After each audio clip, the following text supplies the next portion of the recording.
All right, guys. I don't know if you guys have noticed this, but I have been putting an Easter egg in every episode, starting around episode, let's call it 20. And what I mean by Easter egg, What? there is a very specific thing that is true for episode, like I said, around 20 to about the episode that we did What? live. Yes. So, my challenge to you guys in the next couple of weeks is to find what that little Easter egg is. And I'd also love some input from the listeners. If you have picked up on this little thing, please let us know. And if you do find out, we will absolutely send you some stickers or something like that. Is it like an Whoa. audio thing or is it a video It thing or is what was it? it's an audio thing, and I can't really talk too much about it. That I'll give you one hint, and it is the same exact thing for every episode. So it happens at the same time in the same place, and there's a theme. So if you can find the theme, let me know. I'd love to see if anybody else picked up on it. For the That listener is at home, I hilarious. am not feigning excitement No. or like interest. Like this is legit. Colin just dropped this on Yeah. Joel and I. No, I Yeah. had no idea. Yeah. Yeah, and it's gotten a little bit harder to do recently, so I haven't been doing it as much, which is why I thought it would be a good time to bring it up right now. But it was pretty consistent for 30, 35 episodes. Hot Mm. dog. Okay, I'm gonna go back and re-listen. Have you I'm gonna been go back. have you been inserting the entirety of Blues Travelers Runaround in every single episode? Because I swear I thought I heard the entire track of Blues Travelers Runaround in the last couple of episodes. Is that You what it know, is? no, that's not it, unfortunately. That Ah, was so a great slightly more guess, subtle. but A strange slightly 4 minutes of audio. I can't put my finger on. Yeah. slightly more Not a subtle. short song. It's definitely not gonna be super easy to pick up on, but I think once you guys find out and you go back and listen, you're gonna be like, "Man, that's crazy." That's hilarious. And Okay. it's funny too because the way it started, it wasn't very intentional at the beginning. It's just kind of the way it happened, and then I realized it, and I was like, "Oh, this is what I'm doing from here on out." Okay. I'm gonna go back. I'm gonna go back and listen. Take a look, take a listen. Okay.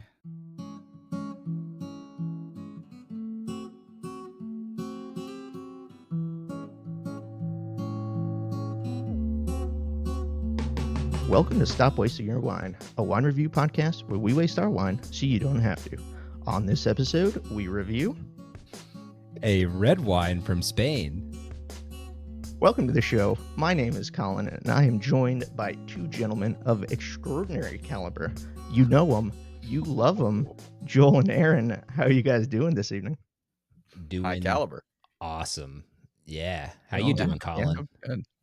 I'm doing great. I'm really excited to try this Spanish wine. I've been loving some Spanish wine recently, so to bring another one on the show is super exciting.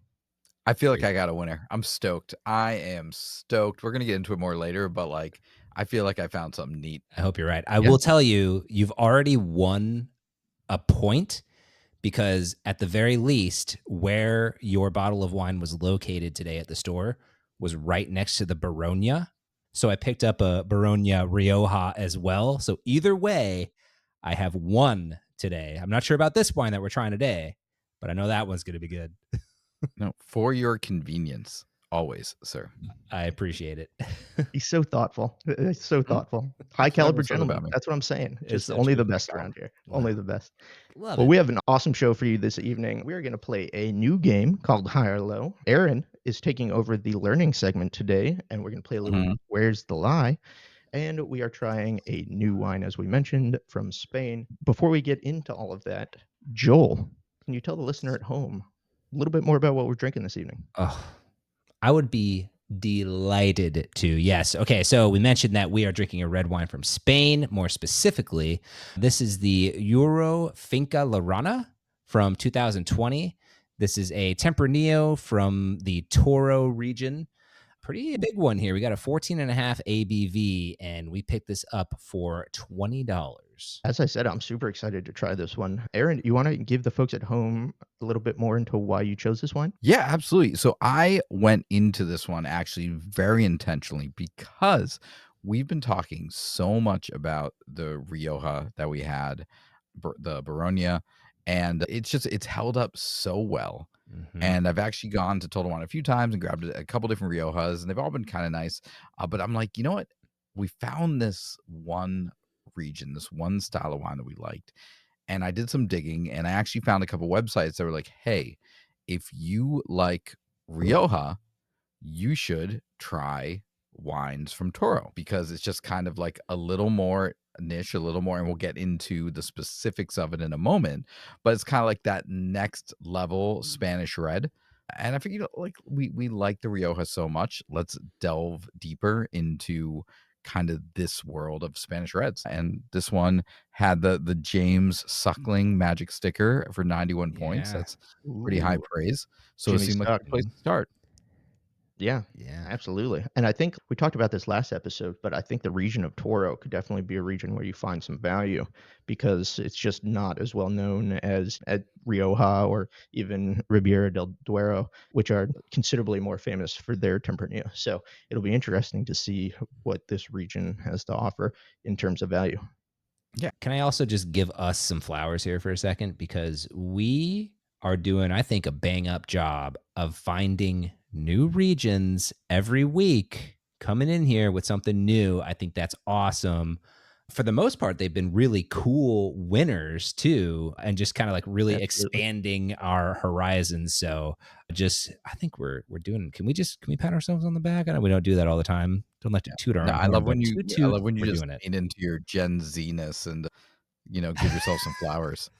You got to do it every once in a while. Is that a Gen Just a connecting Gen with Z the thing? youth. Oh, yeah, man. But like, Hey, no, could you modernize that for us, Aaron? You work with the kids, so say what I just said, but say it in today's lingo. we Look could at talk that. about like your Skibbity Ohio Riz, but we can just keep moving right That's the now. shit I Like, don't understand. I don't even want to know what it is. yeah, Move on. yeah, absolutely. Let's hop right into this new game, which actually I'm bringing to the show. It's called High or Low. And Ooh. I'm going to give you some altered facts. I found some interesting facts about wine in general, not a specific region, just generally about wine. I have altered them slightly to be either higher or lower than the actual fact. And it is your job, gentlemen, to determine Mhm. whether or not the fact I give you is actually higher or lower than the truth. Does that make sense? I feel I'm Makes going to be sense. exceptionally bad at this. I hope that is true. Let's do it. All right, cool. So I got 4 questions and a tiebreaker, which we'll go through anyway. Ooh, But the first you know I love a question, tiebreaker. I know you do. I know you Oh do. boy. Loves a tiebreaker. Yeah. So the way this will work, I am going to give the fact, and both of you guys will say either high or low, and we'll go off of cumulative points. So, Okay, okay, I love that. and I love we'll Got that. it. rotate who goes first. So it's fair because Okay. All that's right, bet. I'm in. This all is right. well thought out and going to be perfectly executed. I'm excited. Let's do it. You're setting some really high expectations there, Joel. Let's get into it. The first fact, global wine production was estimated to be around 1 billion gallons of wine. Low or high? Joel, do you think that's low or high? Like in a year? In a year, the year 2023, there was 1 billion gallons of wine produced. Gallons? Gallons. High. Okay. Aaron? Low. It is low. There were actually 6.8 Whoa. billion gallons of wine produced in the year 2023, That's so much which A wine. gallon of wine for every child and man and wife in the planet. yeah, just I was trying to think about that in terms of milk because we have maybe a gallon of milk in the Yeah, refrigerator, so you at least know what that looks like. sure. So to have 6.8 billion of those is like an unfathomable thing. It's That's absolutely insane. that's why my brain could not put that into a picture. Yeah, my God. For sure. Yeah, Everybody it's gets some wine. they could for sure. Ooh, All right. Makes sense. So 1 point for Aaron. all Second right. fact, the United States, we love us some wine. And we have the largest wine consuming country. And we here in the United States drink approximately 750 million gallons of wine. And this was from 2022, the last data I could find. I'm going to go with Aaron. High or low? I'm gonna say it's high. Joel? I'm going to say that's low. It is actually low. Yeah, it's 870 All million gallons. right. Yeah, drank here in the United States. All Um, right. and We have a and problem. well, actually, shockingly, per capita, our wine consumption is actually going down, but there are just so many people here in the United States that we just drink volume-wise the most amount of wine. Portugal, I think, per capita is the winiest country in the world. So, We got to pick it up. yep, United States. Let's go. yeah, I know. All right. So, tied up 1-1. The third fact, most wine grapes are grown between the 20th and 40th parallels in both the northern and southern hemisphere. And this is more of a question about climate. So, is that low or is that high? I'm going to start with Joel. 20 to 40th parallels? Yeah. So, all the grapes are grown between the 20th and 40th. If you're looking at a map, they're Like a grown between the latitudinal 20th and 40th. map? Yeah. Okay. Uh-huh. Okay. Got it. I had to remind myself what we were talking about here. I'm going to say that that is low. Aaron? I'm gonna say that is high. That is low. Actually, most wine grapes are grown between the 30th and 50th parallels. So, Dang. yeah, and that is due to climate reasons. It's too cold outside of that. Um, so there you go. All right. So Joel in the lead. Let's do What, Aaron? this. No, I just don't like losing. All right, and we're back. And if you want to know what we're back from, it is 2 days later. We are wearing different clothing now. We had a baby emergency. The first time this happened to us. Colin, is everything okay? Yes, everything's fine. My little one just had one heck of a night. It was a brutal evening for everybody, but he was okay. And I couldn't tell you what the problem was. He just was freaking out in a way that really concerned me because he's not like that at all. So, just kids, man, you have to deal with it. Yeah. Did you sit him down and just explain that recording nights are really important and sacred and that he just really needs to kind of keep it together on those nights? Yeah, you know what? I tried that. I tried to have a sit down with him, but he was screaming his face off and wasn't really receptive to the entire conversation. So, You know what? It could also be the fact that he doesn't talk yet. That was probably a hindrance Yeah, on that. could there might have been some that could be it, communication that could issues be there. it. Yeah. Uh-huh. Yeah, it's Yeah. hard to So, overcome. yeah. Mhm, And I mhm, just want to point out one other thing. I'm still wearing the same shirt, like the exact same shirt. I haven't changed in 2 days. So, I'm ready to roll. Perfect. I mean, yeah, to be fair, you're always wearing the same shirt. But Had nothing to do with anything. that's true. Very true. Cool. Well, we're here. We're back. We're Yes. ready to just jump Yes. into it again. Exciting. So we're in the middle of a game. I believe I was winning. I believe that is false, sir. That is false. That is I false. believe the score is currently 2-1. Also, the listener at home, but a couple seconds have passed, so you can't fool them. You can try to fool us. That's right. That's right. No, it's been days. Yeah.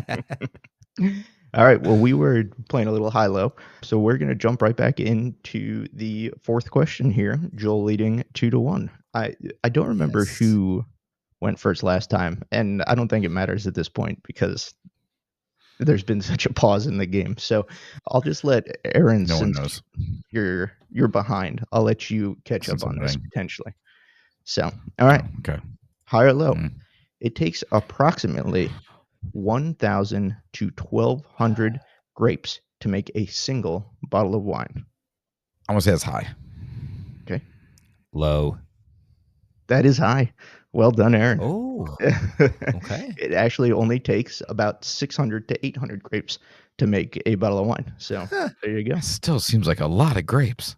Son Well, of a I gun. mean, but picture a grape and how small it is. You're only That's getting what I was a thinking. tiny bit of juice out of there. I just feel like if you hand squeeze the juice of 600 grapes into my mouth, I would be upset like halfway through. Like I'd be very full. But a bottle of wine, that's a Tuesday. That's right. All right, so we're tied. Look at that, 2-2. Aaron did it. Boom, Just just came like that, back. baby. Let's go. So here's a tiebreaker. I'll let Joel answer this one first, just because Aaron went last time. But you both Okay. have equal opportunity. So high Excellent. or low? The most expensive bottle of wine ever sold was a 1945 Romanée Conti from Domaine Romanée Conti of Burgundy, which sold for $150,000. I'm going to get a little crazy, and I'm going to say that's low. Aaron? You know, if I also say low and we're both wrong or we're both right, we're still in a tiebreaker. So just for the sake of competition, I'm going to say it's high. It's low. It's low. It actually sold for $558,000, which is Man, an incredible house. amount of money. Yeah. Unbelievable. That's a house. pretty nuts. That is Living that bottle of wine. You It's a God, house. yeah. No, it it's can't insane. have been that good. Like, I don't know. come on. I can't imagine it was worth even a quarter of that. But There's going to be some buyer's remorse on that one. I mean, there has to be. I don't think this is somebody who minds throwing $500,000 at a bottle of wine. I'm going to go say Yeah, we probably Google that obviously not. person, and it's probably, once again, just a Tuesday for them. Yeah, they probably got some probably billions true. with a B, so they're probably not worried about 558,000. So, Joel, congratulations. It's like, Thanks, buddy. Congratulations, Joel. Hey, It's been a little bit of a hot streak in our games, I think. Yeah, I Joel, really sounds good. have. It feels good. I'm not going to lie. Nice. You're the champ. And that was our Thanks. first iteration of high-low. And now I believe we're actually going to learn a little bit more about the wine, or at least a region of the wine that we're drinking tonight, from Aaron. So, Aaron, please take it away. This is the only thing you will learn.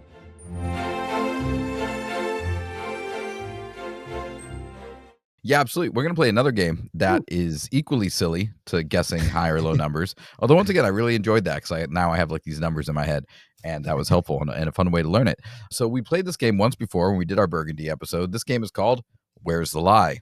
I love this game. Yes. It's fun. It's a good game. A lot of fun. So what we're going to do here for folks who are new is very simply, I am going to quickly read through a couple paragraphs of information about the region of Toro, where this wine is from. That being said, I have altered some facts within the paragraphs. So Colin and Joel have to listen very, very carefully to what I'm reading and try to catch if I say something that sounds off. They don't have to know what the right answer is. They just have to know that what I said was silly. And they're just going to say, stop. If they stop me at the right time, they get a point. If they stop me at the wrong time, they lose a point. Ooh. I like it. Any questions, gentlemen? No, but I just want to say, I'm ready. I knew we were doing this today, so I intentionally did not prepare anything on the region of Toro, as opposed to last time where I was deeply prepared for Burgundy and Joel maybe not as much. So this, I think, the playing field is a tad bit more level this episode. Good, because last time was a debacle. It was so one-sided, and you guys were like, "Oh, you don't have to know anything for this one." That was such a lie. It did help. It helped a lot, actually.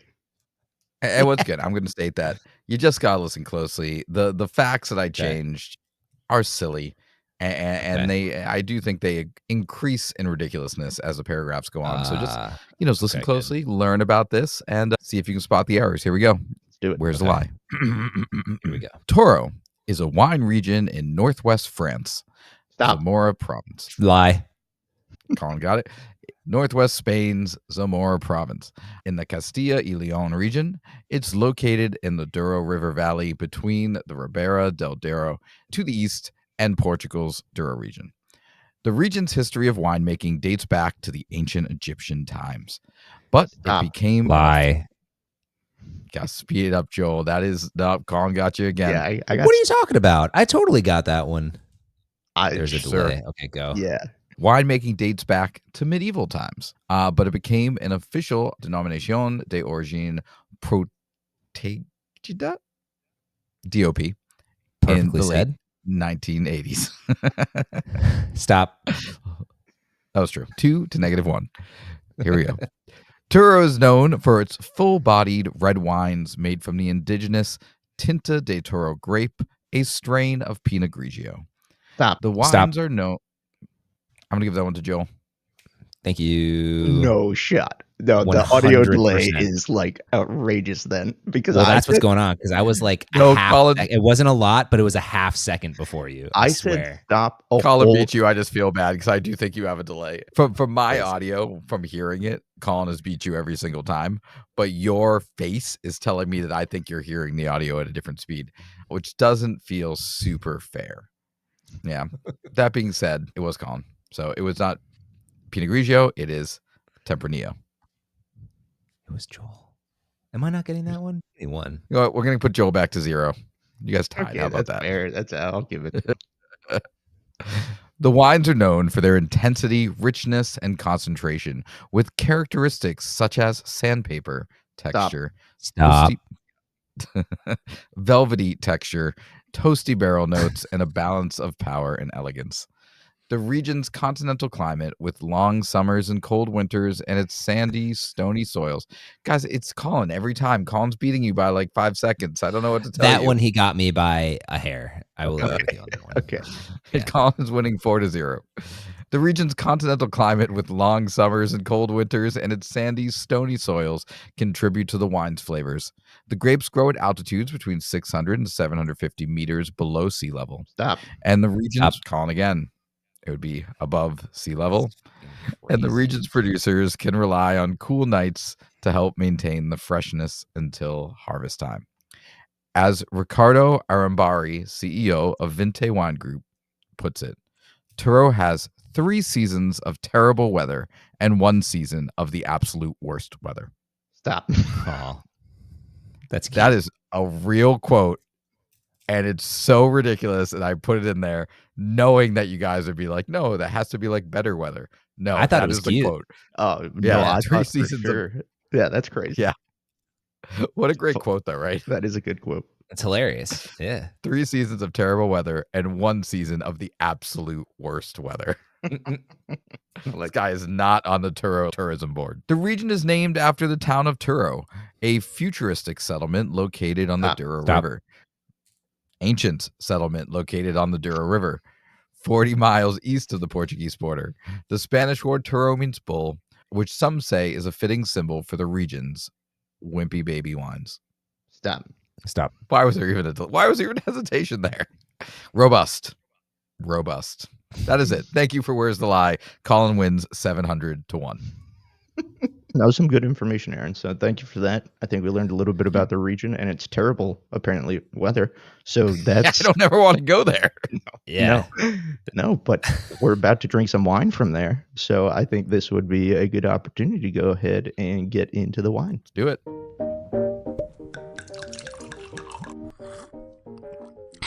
Tastes like wine. All right. So let's get our noses in this bad boy. And Woo. Aaron, would you like to start us off? This is definitely one of those real, I don't know, like floral, like fruity. I don't know what's this reminds me a lot of like some of the big like Merlots we've had. It's just like it really hits you in the face really hard. It is not a light smeller. No, it's very expressive. Yeah. But to me, it's a lot of the oakiness. It's a lot of I wouldn't even say like the spices. Like you can smell that it's been an oak, and it smells like it's a 15%er. Oh yeah, no, for sure. There's a sting on the nose for sure. And you're right, Mhm. the oak is more like literal oak than it is the vanilla and baking spices and stuff like that. It's like an intense cedar punch to the face. Yeah, that's the name of my high school band. Punch to the face. Cedar punch. Intense cedar punch to the face. It doesn't smell like the artificial oak. It smells like it's just I agree with that. been in oak for 100%. a very Yeah. long time. No, I would. Not like that same smell, but like when you've been sitting by a fire and then you like walk away from the fire and you still just smell it on you forever. I'm not saying it smells like that, but it's like that reminiscent of like this is clearly just been in it. The real deal. I'm glad you said that because it's not the way we're saying it is it's almost coming off like it's bad and it's a lot, but I don't know that I would necessarily say it's bad. And you're right. It does seem like genuinely good oak treatment that it saw somewhere. For sure. No, I would agree with that too. You do get some fruit in there. I'm getting some red cherry, some red plum. Cherry is really the one that sticks out the most, though. It's really actually super cherry-y, in my opinion. And then beyond the oak, I get quite a bit of tobacco on there. And then there's this dry herb thing going on, which is just fantastically delightful. It really smells nice. I love that sort of green herbal back to the fruit. And well, this one's more oak driven than it is fruit driven, but it really helps cut through some of that intense oak flavor. You know what I like about this too, that I'm realizing it has this really cool, like, if you take just a light smell or you like really inhale, things hit different because there's so many different things happening. Like you kind of get a different experience depending on how much you bring in. Yeah. No, I That's don't fun. disagree with that. I agree. That's a cool thing. You're right. It gets a little bit more herbal, a little bit more oaky as you put your nose in, but you get a little more fruit the further you get away. There's a There lot is- happening. There are Yes. there's some flavors in here for sure. There's no or smells anyway. Mhm. Let's who knows if it'll translate, but it is very complex on the nose for sure. So We just named like 20 different things. yeah, Yeah, no, that was for sure. good, I guys. should have wrote that stuff down. It's a good smeller. If this tastes like it smells, this should be Mm-hmm. really nice. So Yeah, it all should be right, fun. Let's do it. let's do it. Let's give it a taste. Joel, I'll throw it to you first this time on the flavors. Honestly, I'm going to say I think it's pretty true to the nose, except for the biggest thing that's standing out is that it is a little bit more balanced than I thought it was going to be. I think the oak is a little bit more hidden in there, and yeah, complements the fruit a little bit better than I was kind of anticipating. I was relieved. Sometimes when we've opened a couple of bottles of like those big smellers, you're like, shoot, am I going to sip this and get all those like artificially kind of like flavor enhancers that we've experienced in the past? And that's not there. The oak's heavy on the nose, but then it's a pretty balanced sipper. It's definitely a unique and intense taste. I'll say that. Like I'm sure you guys will get more into that. I know when I was reading about this, one thing that they were saying is like if you like Rioja, your next step up is to try wines from Toro. And I totally get that connection now. Like it is, a little more complex, a little more intense. Whereas like where the Rioja is just like big and bold and like a little more like smooth and I would say like not controversial. I could see that this would be something that like some folks would be really into and some folks would be like, I don't know, it's a little too much for me. Yeah, there's some really See that too. intensely complex Riojas. No, I mean, don't get me wrong. I mean, Sure. but this is very Rioja adjacent. If you like Rioja, you're probably going to like this, in my opinion. I think they're very similar. This one is a little bit, at least the ones we've tried. Now, I've had some other Riojas we haven't had on the show that are very similar to this, but this is considerably more expressive than I think the ones we've had on the show. Yeah. I do think a lot of the flavors map. You get that red cherry, a little bit of that plum, the oak, Mhm. and the tobacco for sure. A little bit of those dry herbs, but the flavors to me are really they kind of hit you up front and then they kind of die. Like I don't get that intensity of flavor all the way through the sip, but then the finish kind of picks back up, which is kind of strange. So it's like nice punch of flavor, and then it kind of dies in the mid palate, and then you get that oaky, and the finish is more oak than it is fruit. But you get a little bit more of that on the finish. Having tried other Tempranillos, I kind of feel like that's maybe a function of the grape because I've seen that, or at least I feel like I've seen that in other wines. So I don't know if that's necessarily true or not. If somebody out there has an idea on that and would love to comment, I'd love to know more. But that's kind of what I'm experiencing with this wine on the sip. I was saying like it's interesting you say that because it like starts with the flavor and ends with the structure. Like in the beginning, I'm thinking more about like the taste, and then towards the end, I'm thinking a lot more about like the tannin and the acidity, which is just interesting. I'm thinking about the alcohol at the end. Anybody else just getting like a lingering, just kind of. I'm drunk. Yeah, and at the end, kind of that's really, I won't say the only thing, but it's the most prevalent thing that's on my mind towards the end of the sip. That is true. I would agree with that. As far as the other structural components, I think we're like probably medium plus acidity here is where I'd go. Probably medium tannin. I think there's a little bit more acid than there is tannin. The tannin's like good, but like not as much as I expected with this like bold of a red. Like I thought it was really gonna like seize up my my tongue and my gums, but it's just it's a nice little hug. Yeah, no, for sure. I would agree with that. And then probably medium body. There's not a ton of body here. There is alcohol. I think maybe medium plus because alcohol really does kind of add some heft in there on the palate. But I don't think the grape itself would have been if this wasn't so high alcohol. Yeah. So Yeah. anything else? I'll put the disclaimer out there, as you would expect. Definitely let this one breathe for a little bit. I don't know if you guys, tried it right after opening it, but definitely one that needs a little bit of love for it to really shine. It's aggressive out of the bottle. It's hard to say. Yeah. Like Look, like our episode being interrupted might have been the best thing that ever happened for this wine. Yeah. Like when I was sipping it the other day, I was like, I don't know. Did I bring another flop on the show? Like when we first opened it, and Joel and I were talking about like when Colin, when you were dealing with Babe Again, like we were chatting, we didn't know if you were going to come back or not, and we were like, this really need to air out. It's been open like 30-40 minutes. Now I've had it in the fridge for a couple days, and I took it out like an hour or so before we did the show, and I'm really enjoying it. And so yeah, like decant this guy, For sure. or have a baby meltdown and come back to it 2 days later. Babe Again was another high school band of mine. So you're hitting them all. Love that. Man, you were in some awesomely named high school bands. That is fantastic. Yeah, we all really sucked. solid. They all sucked at playing music, but our names were solid. Solid names. That's all that really matters. That is. All right. So I think we've smelled it. We've tasted it. Why don't we go ahead and jump into the review? Yeah, but did they like it? It's time for the review. For the listener at home, we are drinking the URO Finca La Rana 2020 Tempranillo from the region of Toro. And It's a great bottle, by the way. Very I'm really cool. loving this like minimalistic brand stuff. Yes. And I have to say, there's absolutely nothing about them online. Nothing at all. Really interesting. Yeah, That's but funny. from what I could tell, like that's just kind of par for the course with a lot of vineyards that aren't necessarily huge in Europe. As per tradition, Aaron, this was your pick, so I will let you go last. So Joel, start us off. Where are we putting this one? Man, I'm pretty torn here. All right, this might be the first one that I'm going to put on the counter. Hey. Yeah, and it's fine. It's fine. So it's going on the counter.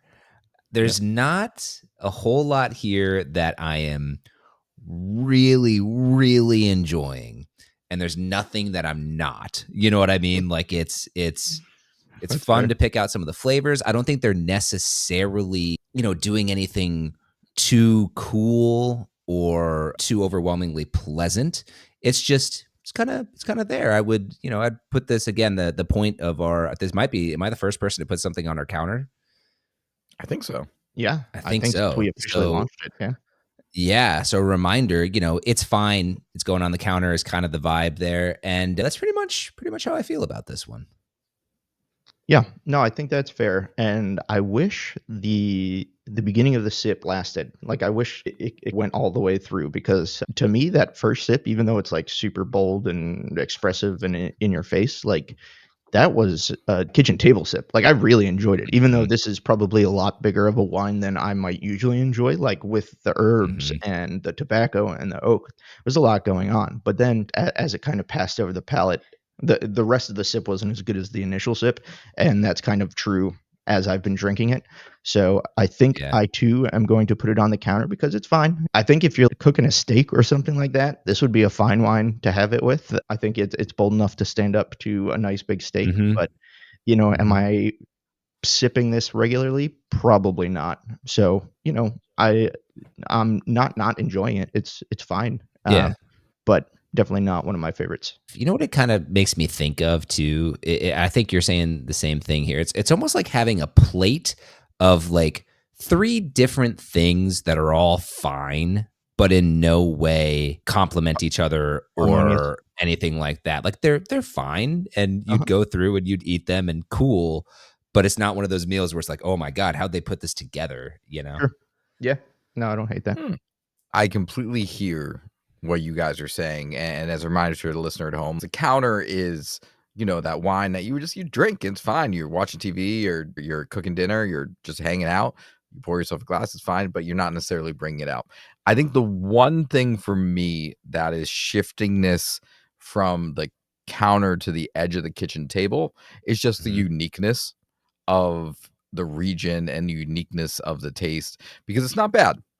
And I can imagine bringing this with me, especially at the price point of like $20, being like, hey, check out this wine from this region in Spain. You have probably never had it before. So that's what's putting it over the edge for me. But it's very close. It's like, would I buy this again just for me to drink? I don't know, but would I buy it if I'm like heading over to a place and I want to bring something, unique and something conversational, I might grab this. Yeah. Sure. That's totally fair. Absolutely. You know what's funny? You said you understand why it's on our counters. I understand why it's on your kitchen table too. Totally. Like it's Yeah. totally makes sense. I was thinking about it, ultimately went with the counter, but yeah, you could make a argument for either here. That's a great place for a $20 bottle of wine to be, Sure. right? Mhm. Somewhere Yeah. in between. Would you bring this to a friend's house and would you just drink this cooking dinner? That's a good $20 bottle of wine right there. Mm-hmm. Yeah. Mm-hmm. Absolutely. For sure. All right. So I think I can safely say, unless anybody has any objections, not a waste of your wine, right? No objection. No Okay. objection. Then Yeah. passed by unanimous consent. Not a waste on this. Yeah. You know what I would But- say too? When I was going to find this bottle of wine too, there were a lot of URO, Toro wines, different Finca versions. Mm. I think I saw like 3 on the shelf from the same producer. Okay. I'm happy enough with this bottle of wine to go back and try some other variations too and just see how they differ. Absolutely. We've had pretty good luck with that so far when we think about the Familia Cassiano St. Giorgio line. Like, so far we've liked, quite a few things from there. I think about Sure. the Baronias. I've tried a couple of theirs and they're pretty solid. Olema. So it's like, it's going to say like when you find a producer that you like, Mm-hmm. checking out some of their other products before you start like looking around other things is probably relatively good practice. Absolutely. Totally. No, Love that's that. great advice. Absolutely. Very cool. All right. Well, another awesome show. Thank you guys for understanding my what do you call it? Babepocalypse? I like that. Babe pop. again. Yeah. Babe Babe again. again. That's better. again. Babe popalypse. Anyway. Thank you for sticking with us through this 72-hour episode. Yeah, that's right. Yeah. Sorry about all that dead space in the middle. Yeah, that's right. 71 hours of just dead air. So Joel, you want to tell the people where they can find us? Absolutely. Honestly, stop wasting your wine on Instagram and Facebook and YouTube, wherever you are right now. If you don't follow us, whatever you're listening to us on, please go ahead and give us a follow. And while you're at it, maybe tell a friend about us too. Share the love. Would love to expand the group a little bit too. So check us out. Love that. And Joel's working so hard to update that website. So, Oh, it's check It's him coming. out. We're Check in out that website. we're in April or May now. We're getting there. nice. Okay, We're in okay. January like a week and a half ago. So Hey, All right. proud of you. There you go. thanks, y'all. All right, folks. Cool. That is another episode. We look forward to another awesome episode next week, and we hope to see you there. All right. Bye, y'all. And remember, stop wasting your wine. Bye.